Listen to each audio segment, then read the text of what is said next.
দেখুন, আমার আগের ইমোর ভিডিওতে আপনারা অনেকে কমেন্ট করেছেন যে আমাদের ইমো অ্যাকাউন্ট হ্যাক হয়েছে, কিন্তু হ্যাকারের ডিভাইসটি রিমুভ করার জন্য ডিলিট অপশনটি খুঁজে পাচ্ছি না। আবার অনেকে ডিলিট করতে গেলে কোড বা পাসওয়ার্ড চাচ্ছে। আজকের ভিডিওতে আমি প্র্যাকটিক্যালি দেখাবো কেন এই সমস্যাগুলো হচ্ছে এবং কিভাবে খুব সহজে এর সমাধান করে আপনার অ্যাকাউন্টটাকে নিরাপদ করবেন। তার জন্য আমরা সর্বপ্রথম চলে যাব আমাদের ফোনে থাকা ইমো সফটওয়্যারে।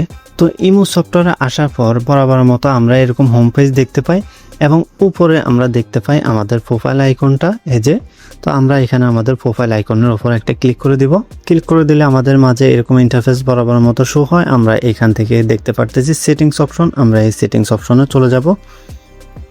সেটিংসে যাওয়ার পর আমরা এখান থেকে চলে যাব এই যে ম্যানেজ ডিভাইস। আমরা এই ম্যানেজ ডিভাইসের মধ্যে ক্লিক করে দেব। ক্লিক করে দিলে আপনারা এখানের মধ্যে দেখতে পারবেন আমাদের এইখানে এই যে দেখাচ্ছে এই যে এটা কিন্তু আমার বর্তমান যে ফোন বা অরিজিনালি আমার ফোন, এটা কিন্তু এখানে শো করতেছে। আর আপনারা নিচে যে ডিভাইসটা দেখতে পারতেছেন এখানে কিন্তু আমার অজান্তে আমার ইমো অ্যাকাউন্টটা অ্যাক্টিভ করা, অর্থাৎ আমি যেটা বুঝতে পারতেছি হ্যাকার কিন্তু আমার ইমো অ্যাকাউন্টটা হ্যাক করে নিয়ে গেছে। এখন আপনারা যে প্রশ্নটা আমাকে বারবার করেন সেখানের মধ্যে আমি দেখতে পারতেছি আপনারা আমাকে বলতে চাচ্ছেন এই যে আমার এখানে ডিলিট অপশনটা শো করতেছে, আপনারা কিন্তু এই ডিলিট অপশনটা খুঁজে পাচ্ছেন না, যার জন্য আপনারা দেখতে পারতেছেন আপনাদের ইমো অ্যাকাউন্ট হ্যাক হয়েছে, কিন্তু আপনারা হ্যাকারকে কিন্তু ডিলিট করে দিতে পারছেন না এবং আপনাদের ইমো অ্যাকাউন্টটাকে কিন্তু নিরাপদ করতে পারছেন না। তো আজকে আমি আপনাদেরকে বলবো কেন এই ডিলিট বক্সটা আপনারা খুঁজে পান না। তো তার জন্য সর্বপ্রথম আপনারা যে কাজটি করবেন, আপনারা চলে যাবেন আপনাদের ফোনে থাকা প্লে স্টোরে। আপনারা এই ডিলিট বক্সটি খুঁজে পাওয়ার জন্য অবশ্যই আপনারা চলে যাবেন আপনাদের ফোনে থাকা প্লে স্টোরে গিয়ে এখানে সার্চ বারে ক্লিক করবেন, তারপর উপরে সার্চ করবেন ইমো লেখা। আপনারা যেটা ইমো ব্যবহার করেন, আপনারা যদি ইমো এসডি ব্যবহার করেন অথবা ইমো বেটা ব্যবহার করেন, যেটাই ব্যবহার করেন না কেন আপনারা সেই ইমো লিখে সার্চ দিবেন। তো আমি যেহেতু ইমো এসডি ব্যবহার করি সেক্ষেত্রে আমি ইমো এসডি সার্চ করলাম। সার্চ করার পর এইখানের মধ্যে আমি দেখতে পারতেছি আমার ইমো কিন্তু সফটওয়্যারটা এখানে শো করতেছে আমি যেটা ব্যবহার করি। এখন আপনারা যদি ইমো বেটা অথবা শুধু ইমো অথবা ইমো এসডি যেটাই ব্যবহার করেন না কেন আপনারা সেটা সার্চ দিবেন। সার্চ করলে আপনাদের সফটওয়্যারটা এখানের মধ্যে শো করবে। তো শো করলে এখানে আপনারা কর্নারে দেখতে পারবেন এই যে আমার এখানে লেখা আছে বর্তমানে ওপেন।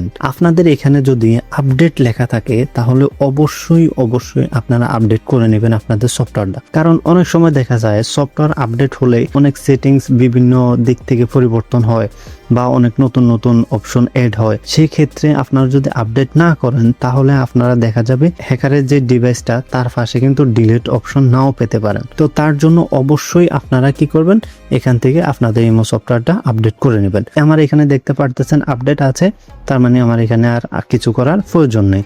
তো এটা হচ্ছে আপনাদের সর্বপ্রথম করণীয় যদি আপনারা ডিলিট বক্স খুঁজে না পান। এইবার আসুন আমি আপনাদেরকে দেখাই দ্বিতীয় নাম্বারে আপনারা যে কাজটা করবেন যদি এখানে ডিলিট বক্স না পান। তার জন্য আপনারা কি করবেন, আপনার হোম বাটন প্রেস করে বের হয়ে যাচ্ছি আমি আপনাদের দেখানোর জন্য। আপনারা এখান থেকে আপনাদের ইমো সফটওয়্যারটাকে এভাবে ট্যাপ করে ধরে রাখবেন। আপনারা কিন্তু ক্লিক করবেন না, ট্যাপ করে ধরে রাখবেন। ট্যাপ করে ধরে রাখার পর আপনারা এখানে উপরে দেখতে পারবেন এই যে একটা গোল বৃত্ত দিয়ে আই লেখা আছে, শুধু আপনারা এই আইয়ের উপর ক্লিক করে দিবেন। এখানে ক্লিক করে দিলে আপনারা এরকম ইন্টারফেস দেখতে পারবেন। এরকম ইন্টারফেস দেখতে পেলে আপনারা একটু স্ক্রল ডাউন করে নিচে আসবেন। নিচে এখানে দেখতে পারবেন এই যে হিস্টোরি, আপনারা এই হিস্টোরির মধ্যে একটা ক্লিক করবেন। ক্লিক করলে এখানের মধ্যে একটা অপশন দেখতে পারতেছেন এই যে ক্লিয়ার ক্যাশ এবং তার পাশে লেখা আছে ক্লিয়ার ডাটা। আপনারা ভুলেও কিন্তু ক্লিয়ার ডাটার উপর ক্লিক করবেন না, অবশ্যই আপনারা কি করবেন ক্লিয়ার ক্যাশ করবেন। আর ক্লিয়ার ক্যাশ করার আগে আপনারা এখানে দেখে নেবেন এই যে আমার এখানে বর্তমানে আমার সফটওয়্যারটা ক্যাশ করে আছে, কিন্তু এই যে প্রায় 96 MBর কাছাকাছি এখানে কিন্তু ক্যাশ করে আছে। তো আপনি কি করবেন, এখান থেকে এই যে নিচে লেখা আছে ক্লিয়ার ক্যাশ, আপনি ক্লিয়ার ক্যাশের উপর ক্লিক করে দেবেন।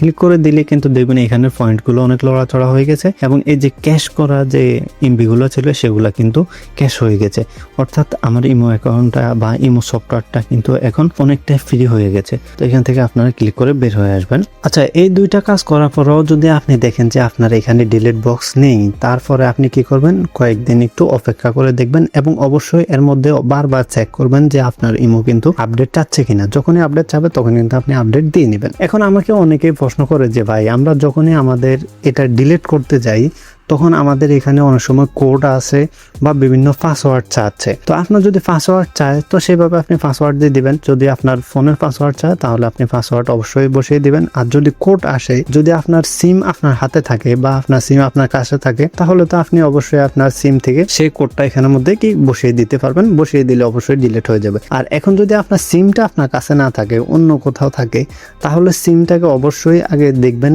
অ্যাক্টিভ আছে কিনা। অ্যাক্টিভ থাকলে তো আর কোনো সমস্যা নেই, ওখান থেকে কোনোভাবে আপনি কোডটা ম্যানেজ করে এখানের মধ্যে বসিয়ে দিবেন, বসিয়ে দিলে ডিলিট হয়ে যাবে। আর অনেকে আমাকে বলতেছে যে আমার কাছে আমার সিমটাই নেই। যদি সিমটা না থাকে তাহলে কিন্তু, যদি এখানে কোড চায় তাহলে কিন্তু আপনি এটা ডিলিট করতে পারবেন না। অবশ্যই মনে রাখতে হবে, আপনি যখনই ডিলিট করতে যান, যখনই আপনার কাছে কোড চাচ্ছে, ইমো সফটওয়্যার যখনই আপনার কাছে কোড চাচ্ছে, তার মানে তারা শিওর হতে চাচ্ছে যে আপনি কি এই অ্যাকাউন্টের অরিজিনাল মালিক কিনা। যদি আপনি কোড বসাতে না পারেন তাহলে তারা অবশ্যই আপনাকে ডিলিট করার অনুমতি কি দিবে না। তো এখন আমি আপনাদেরকে দেখাচ্ছি, আমার এখানে যেহেতু ডিলিট বক্স আছে, তো আমি এখান থেকে কি করব, এই যে ডিলিট বক্সে ক্লিক করব। ক্লিক করার পর এই যে এখানে দেখতে পারতেছেন ডিলিট অপশন লেখা আছে, আমি এখানের মধ্যে ডিলিটে ক্লিক করব। ডিলিটে ক্লিক করে দেওয়ার সাথে সাথে এখানে দেখতে পারতেছেন টিক চিহ্ন উঠেছে, ডিলিট উঠছে।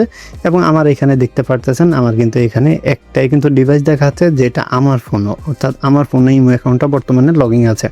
আর এতক্ষণ যে নিচে যে ডিভাইসটা দেখছিলেন সেটা কিন্তু ডিলিট হয়ে গেছে। তো এখন কিন্তু হ্যাকারের ফোন থেকে অটোমেটিকলি আমার যে ইমো অ্যাকাউন্টটা সেটা কিন্তু ডিলিট হয়ে গেছে। সে কিন্তু এখন আর আমার ইমো অ্যাকাউন্ট কিন্তু সে দেখতে পারবে না। তো এই ছিল আজকের ভিডিও। আপনাদের সমস্ত প্রশ্নের উত্তর দেওয়ার চেষ্টা করেছি। যদি কোনো কিছু বুঝতে অসুবিধা হয় তাহলে আবার কমেন্ট করবেন, ইনশাআল্লাহ আমি আরো একটি ভিডিও তৈরি করে আপনাদেরকে ভালোভাবে বুঝিয়ে দেব।